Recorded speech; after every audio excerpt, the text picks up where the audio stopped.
திரு மா சுப்பிரமணியம் அவர்களே, உங்களுடைய முதலமைச்சர் மாதிரி அவர் எதிர்கட்சியில் இருக்கின்ற பொழுது எங்களுடைய தலைவாசல் பகுதிக்கு வந்தார். காங்கிரீட் ரோடு போட்டு கரும்பு தோட்டத்தை பார்த்த முதலமைச்சர் தான் இன்றைய முதலமைச்சர் ஸ்டாலின் அவர்.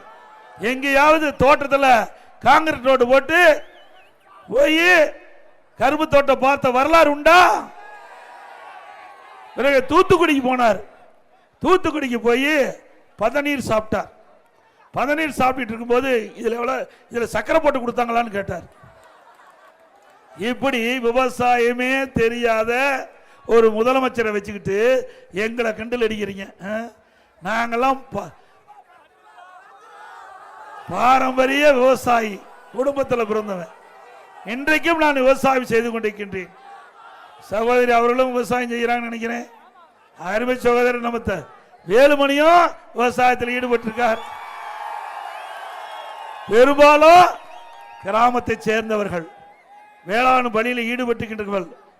இன்றைக்கு அனைத்து இந்திய அண்ணா திராவிட முன்னேற்ற கழகம், பாரதிய ஜனதா ஆகட்டும், இன்றைக்கு ஒரு வலிமையான கூட்டணி அமைக்கப்பட்டு விட்டது. ஆகவே இன்றைக்கு திராவிட முன்னேற்ற கழகம் அவதூறு பிரச்சாரத்தை இன்றைக்கு பரப்பி வருகிறார். அவர்களிடத்தில் தொலைக்காட்சி அது மட்டுமல்ல பத்திரிகை வைத்துக் கொண்டு திட்டமிட்டு விஷமத்தனமான பிரச்சாரத்தை பரப்பி வருகிறார்.